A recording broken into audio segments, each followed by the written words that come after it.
Cordiais saudações. Como prometemos na edição anterior, regressamos aos programas produzidos na sequência da 4ª Interuniversidade de Verão, que aconteceu em São Vicente. Nesta edição vamos falar sobre o projeto Biotecmar e também rever um pouco do que foi o debate sobre a economia marinha que aconteceu no âmbito da Interuniversidade e que teve como tema central os desafios para a conformação de um cluster do mar, tais como a formação de marítimos, os recursos marinhos vivos e a economia marinha.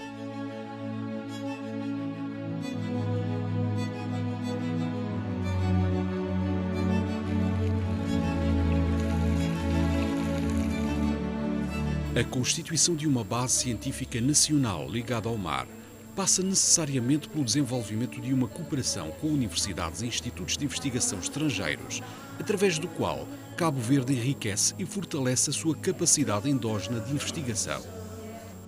Cabo Verde, desde 2007, tem participado através da UNICV no projeto Biotecmar, um projeto desenvolvido no âmbito dos programas MAC, que envolve a cooperação entre países periféricos da União Europeia e sua vizinhança, mais precisamente os arquipélagos da Macaronésia, Açores, Madeira, Canárias e Cabo Verde. A Macaronésia é um espaço de cooperação onde devemos visar ao desenvolvimento sustentável, não é? Em termos de investigação, de inovação e de empreendedoria. Mas, voltando para os aspectos mais técnicos, para os aspectos biogeográficos, Cabo Verde não é propriamente Macaronésia, em termos das espécies costeiras. Cabo Verde tem umas peculiaridades que são próprias, tem uma singularidade que é única e irrepetível, por muitos fatores, nomeadamente a grande distância que há entre Cabo Verde e o continente, nomeadamente porque Cabo Verde está quase no meio do Atlântico e serve de ponte de união entre as duas faunas, a fauna do Atlântico Ocidental e do Atlântico Oriental. Portanto, é um arquipélago ponte na dispersão das espécies dentro do Atlântico. E, finalmente, é um arquipélago muito novo, muito jovem em termos geológicos. Portanto, as espécies ainda não tiveram tempo de se dispersar para outros lugares, daí essa grande percentagem de endemismos que encontramos cá, em comparação com os outros arquipélagos da Macaronésia em sentido largo, sensu lato. Veja por comparação que nas Canárias não temos espécies endémicas das Canárias, espécies marinhas, estou a dizer. Apenas temos especies endémicas da Macaronesia. Biotecmar es un proyecto de cooperación para hacer una gestión y una conservación de la biodiversidad marina a través de herramientas moleculares que son rápidas y son efectivas.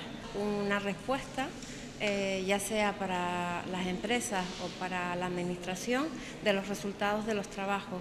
No necesitas mucho tiempo, una respuesta muy rápida. Por ejemplo, una especie que de repente aparece en Cabo Verde y salta una alerta, una alarma social. Una forma rápida de dar respuesta a la administración é através de uma herramienta de biologia molecular. Um dos principais vetores deste projeto foi o domínio da biologia molecular enquanto ferramenta de pesquisa e de gestão dos recursos marinhos vivos. Uma temática pertinente, uma vez que a UNICV já criou 2 laboratórios de biologia molecular, facto que espelha a importância que a Universidade atribui a esse instrumento, cujo potencial vai para além da vertente do conhecimento, para se afirmar como uma ferramenta de gestão e de intervenção. Nós ganhamos um laboratório funcional, convém dizer isso, um laboratório onde se aplicam as técnicas de biologia molecular a mais alto nível e também permitiu transferir a tecnologia, os conhecimentos para os estudantes. Os estudantes que saem hoje em dia da UNICV no curso de Ciências Biológicas já têm uma noção muito alargada das tecnologias de biologia molecular que futuramente poderão dar bom jeito nas aspirações futuras, nas suas teses de licenciatura ou mesmo seguindo a carreira de investigador. O laboratório está capacitado, nós temos gente capacitada, nós conseguimos neste momento analisar qualquer espécie marinha ou também terrestre, invertebrado ou vertebrado, mesmo pode ser aves também, micro-organismo ou macro-organismo.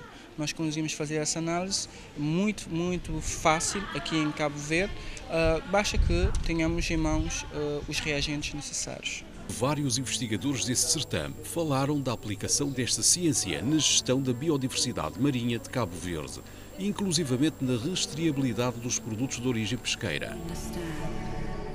Falamos com alguns investigadores ligados ao projeto, tais como a professora Nieves González, da Universidade de Las Palmas de Gran Canaria. La biología molecular es una herramienta que sirve para establecer como el carnet de identidad de las especies locales.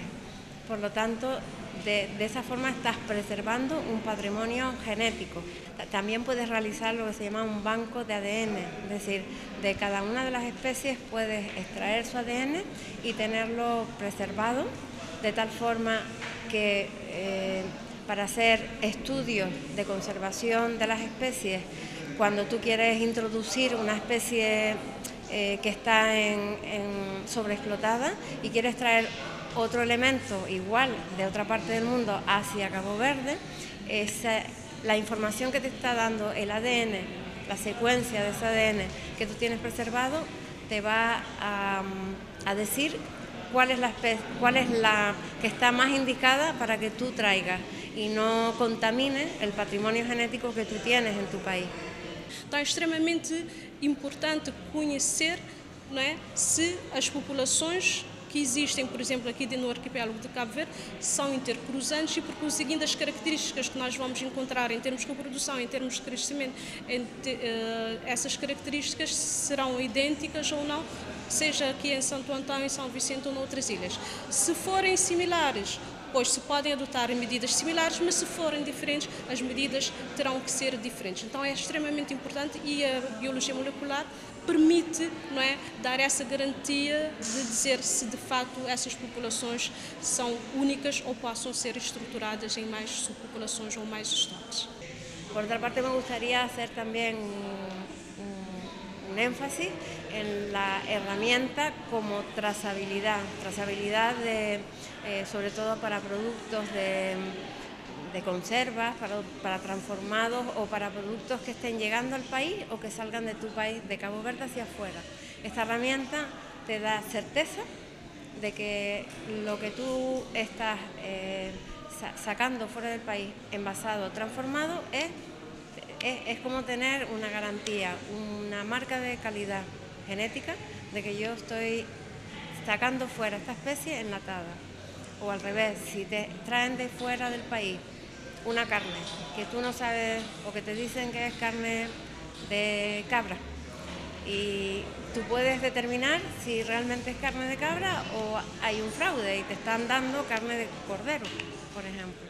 Isso, por um lado, nos permitirá certificar se a espécie corresponde e, por outro lado, nos permite conhecer particularmente a nossa diversidade. Então, em alguns dos casos, por exemplo, grande parte das espécies estudadas, nós constatamos que a espécie correspondia exatamente àquelas que estão nos bancos internacionais disponibilizados na internet, mas também foi possível verificar que as nossas populações tinham, não é, certo grau de diferenciação às outras populações. ¿Es posible añadir valor económico a partir del conocimiento de la biología molecular? Por supuesto, porque te puede dar dos cosas. Una marca de origen, porque tú tienes el carnet de identidad de tus especies, y una marca de calidad, porque aquí hay especies que tienen alto valor en mercado, como puede ser cabala preta.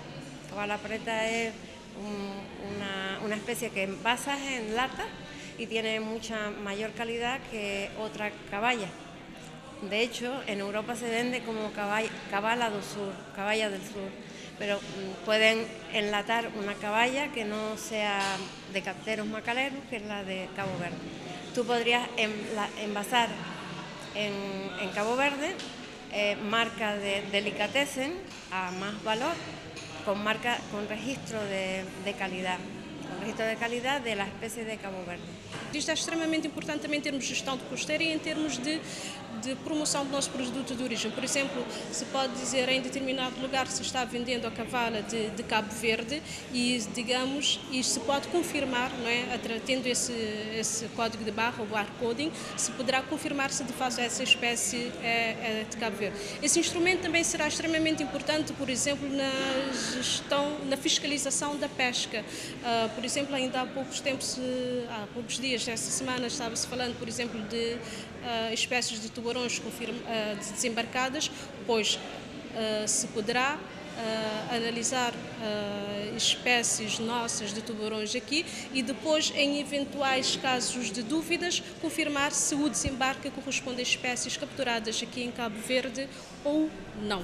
Uma outra questão abordada foi o papel da biologia molecular na gestão das espécies marinhas de interesse comercial, utilizado no estudo da nossa comercialmente super procurada garopa. Num dos trabalhos apresentados se buscou identificar se, por exemplo, a população de garopa que existe em Cabo Verde, se trata de um estoque ou se poderiam ser mais estoques. Essa informação é extremamente importante porque a gestão da pesca deve conhecer, deve identificar bem e separar bem os diferentes estoques que possam haver. Porquê?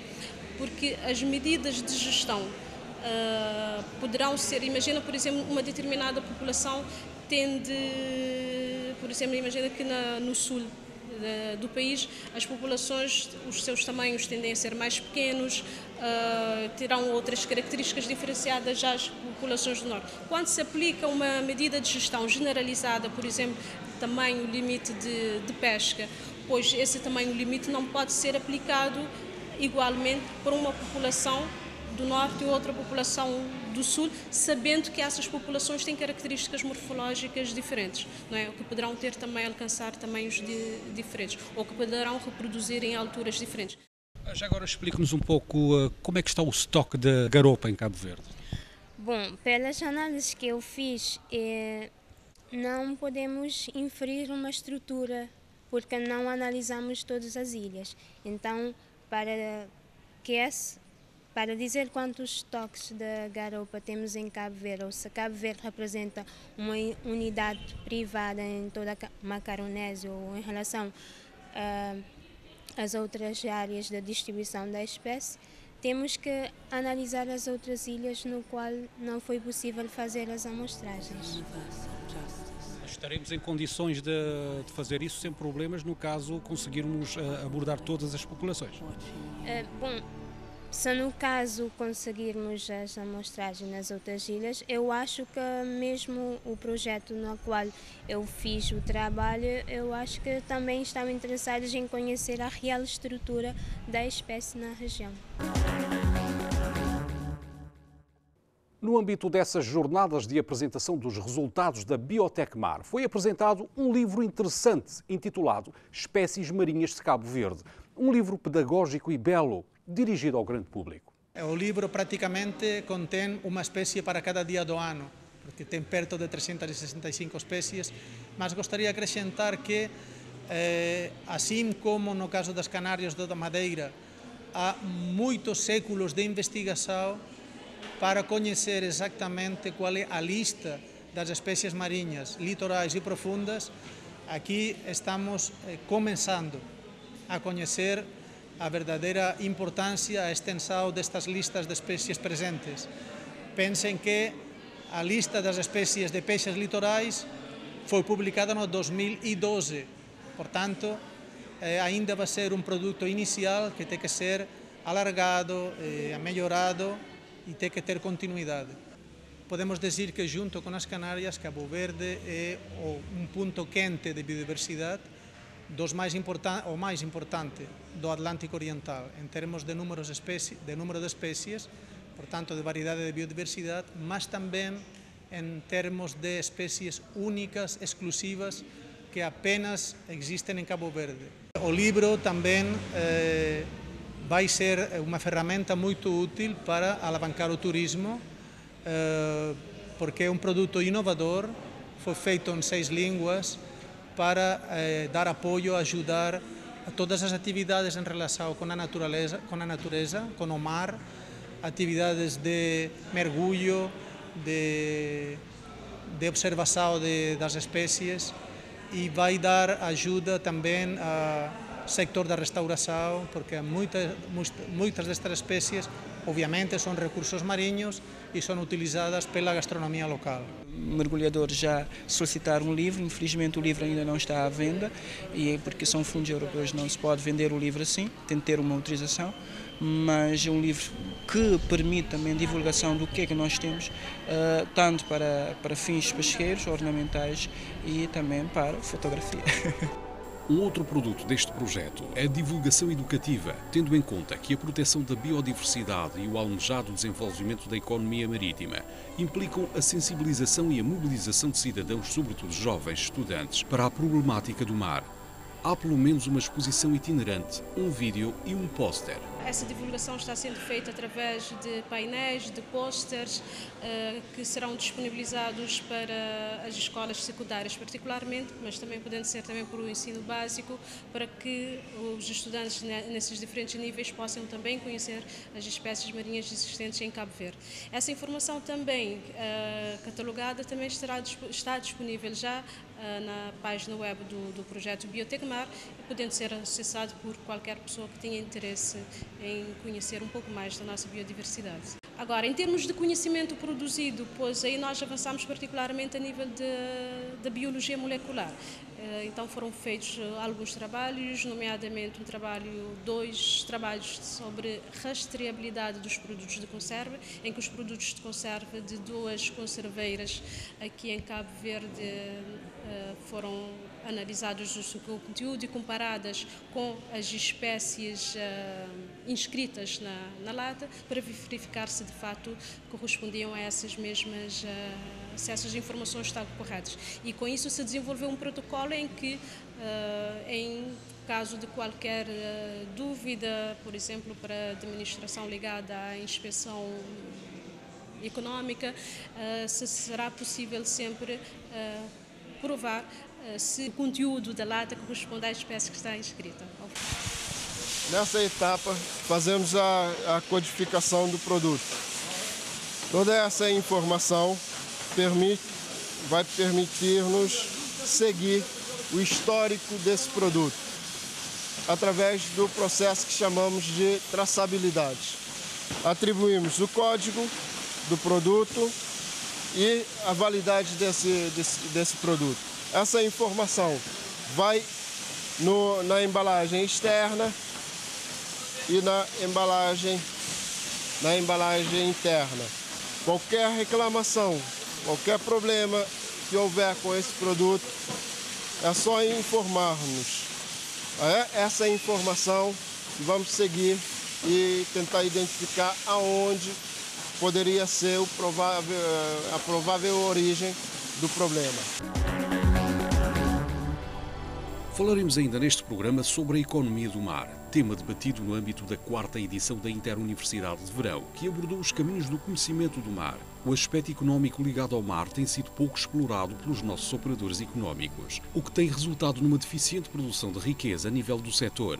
O comércio é realmente uma mais-valência que nós temos que aproveitar em Cabo Verde, e o ICHE, ao abrir esta licenciatura que foi acreditada recentemente, mas que já temos a resposta e que este ano já abrimos o curso de Comércio e Negócios Internacionais, foi precisamente a ver o efeito que o cluster do mar vai ter em diferentes tipos de setores estratégicos, setores suportes, setores emergentes, e para nós, como um Instituto Universitário vocacionado para as Ciências Económicas e Empresariais, elegemos nesta nova dinâmica o comércio e o negócio internacionais. Portanto, Cabo Verde, devido à sua localização geopolítica, é um parceiro privilegiado a nível de uma plataforma de comércio a nível internacional entre diferentes continentes, e mesmo, como eu referi, a nível de ilhas. Temos que apostar numa maior proximidade das ilhas e com esta autoestrada natural em que temos à disposição, temos que aproveitar esse recurso, que é um recurso que vai potenciar muito a economia de Cabo Verde. Apesar do baixo aproveitamento do potencial da riqueza do nosso mar, a extração dos recursos marinhos continua a ser a maior fonte de divisa do país, em termos de exportação. A conformação do Cluster do Mar passa obrigatoriamente pela criação de sinergias estratégicas, integrando, por um lado, as universidades produtoras do conhecimento com o tecido empresarial do setor produtor de riqueza. Uma vez que, nesse setor, a demanda por conhecimentos científicos obriga a essa integração e interpela uma maior inteligência por parte dos operadores em prol de um setor mais desenvolvido. Eu proponho que se faça um amplo debate com todo o setor público e o setor privado, se recolham ideias, mas também que façamos um estudo de qual é a procura que irá existir nos próximos 5, 10 anos nesta região, em termos de valências no domínio marítimo. E nós nos posicionarmos para vendermos esse serviço a nível quer de formação, pós-graduação, portanto, pós-graduação, mestrado, doutoramento, mas também venda de serviços, portanto, nesta região. Hoje em dia os clusters, nomeadamente os clusters marítimos, estão em grande desenvolvimento e nomeadamente tem sido um tema bastante grande, pelo menos a nível da União Europeia. E, portanto, o objetivo fundamental dos clusters, portanto, é aumentar, digamos, a competitividade das empresas, trazer novos conhecimentos, baixar os custos em termos de funcionamento e de exploração e, fundamentalmente, a internacionalização. Portanto, procurar novos mercados, portanto, aquilo que uma empresa sozinha não consegue, agrupando, formando clusters, portanto, podem ser setoriais ou podem ser clusters nacionais. O grande objetivo, digamos, que é trazer novos conhecimentos, novas parcerias e, fundamentalmente, abrir a novos mercados, novas fontes de financiamento. Podia-nos falar um pouco da experiência do Cluster do Mar português? Quais os elementos que compõem? Com certeza. Nós procuramos criar uma estrutura que dinamizasse todos os setores ligados à área do mar, juntando, por um lado, toda a atividade científica que existia e que a Universidade de Porto tem vários domínios de excelência, nas ciências do mar, na biologia marinha, na biotecnologia, na robótica submarina, na aquacultura, nas energias offshore, e chegamos à conclusão que para criar sinergias entre as empresas e estes centros de investigação da Universidade de Porto era necessário criar uma estrutura para pôr as pessoas a dialogar umas com as outras e procurar que os produtos que desenvolvem, ou as tecnologias que promovem, tivesse uma base científica maior. Bom, o INEGI é um projeto antigo, é um projeto que tem já 28 anos, foi a percepção de que para estabelecer uma ligação mais forte e mais profissional entre a universidade e o mundo empresarial, que tem as suas dificuldades inerentes aos ritmos diferentes de cada uma das instituições,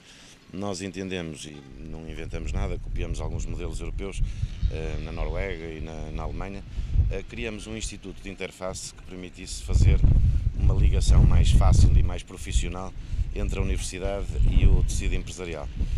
E, portanto, esse instituto tem quadros próprios, neste momento somos cerca de 350 investigadores, dos quais quase 300 doutorados, e a ligação é mais fácil porque existe uma estrutura permanente, residente, que faz a ligação e a interface entre a universidade. E, portanto, nós fazemos, quando uma determinada empresa nos coloca um determinado desafio, nós vamos procurar dentro da universidade quais são as competências que são necessárias para aquele desafio, formamos uma equipa flexível que se monta para aquele projeto específico e que depois desaparece no fim do projeto, estabelecemos um contrato, estabelecemos prazos, que é uma coisa que a indústria gosta e que a universidade nem sempre é muito profissional a fazê-lo, e, portanto, há uma relação muito profissional entre a universidade através de um contrato que se faz com um instituto que está intimamente ligado à universidade e que vai buscar as competências científicas e tecnológicas onde precisa. E o que pretendemos é criar um fórum que permita criar sinergias entre a ciência, a tecnologia e o mundo empresarial. A economia ligada ao mar passa também por questões transversais, como a legislação marítima, bem como a geração de energia a partir de fontes renováveis marinhas. Conversamos com alguns especialistas que estiveram em São Vicente no âmbito do curso interuniversitário e que ministraram formação aos jovens da ilha, particularmente nesse setor estratégico para Cabo Verde. De todos os processos que falou da sua comunicação para se extrair a energia do mar, qual desses é que lhe parece mais adequado à realidade cabo-verdiana pelo que viu até agora? Bom, eu, em termos de recursos, como referi, que acho que o eólico offshore tem potencial, as ondas têm potencial, e o gradiente salino poderá ter potencial também, como referi também na altura, cruzando a água do mar, salgada, com a água que sai das centrais de salinização, que é muito mais salgada ainda. Portanto, são 3 possíveis fontes que podem ser interessantes para Cabo Verde. Do ponto de vista da tecnologia das ondas, é muito cedo para dizer qual dos diversos sistemas que estão a ser desenvolvidos é que faz mais sentido. Isso é uma pergunta que está ainda, uma resposta, uma questão que está ainda em aberto, mas seguramente que a solução que venha a ser interessante para Cabo Verde há de ser semelhante à solução que vai ser encontrada por outras regiões, nomeadamente regiões insulares. E há muitas ilhas no mundo, naturalmente no Atlântico, mas também no Pacífico, em muitas outras regiões, há ilhas com problemas semelhantes de abastecimento de energia e, portanto, eu não creio que Cabo Verde tenha condições específicas, portanto, a tecnologia que vier a ser utilizada nessas partes do mundo será com certeza aqui também.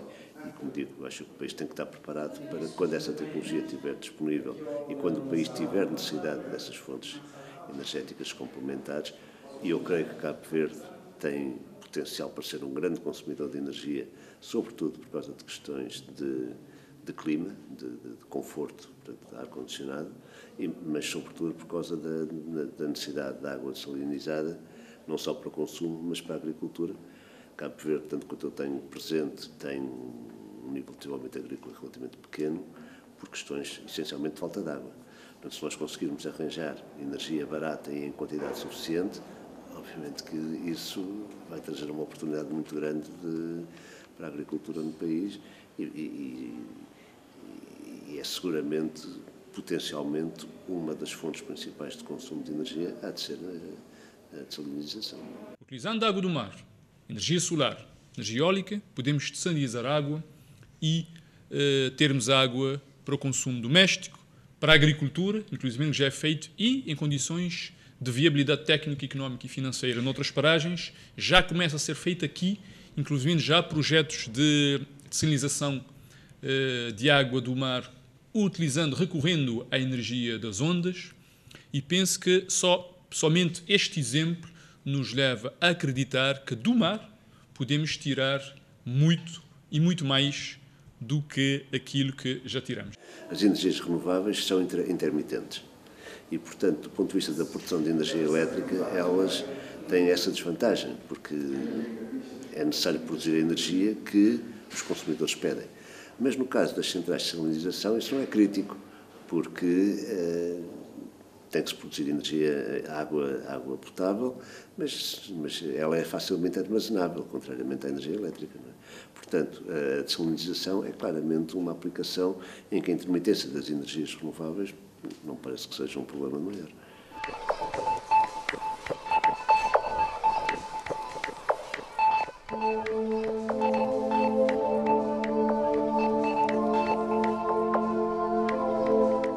E era tudo por hoje, gratos pela atenção dispensada. Até ao próximo programa com mais um tema de interesse. Fique bem.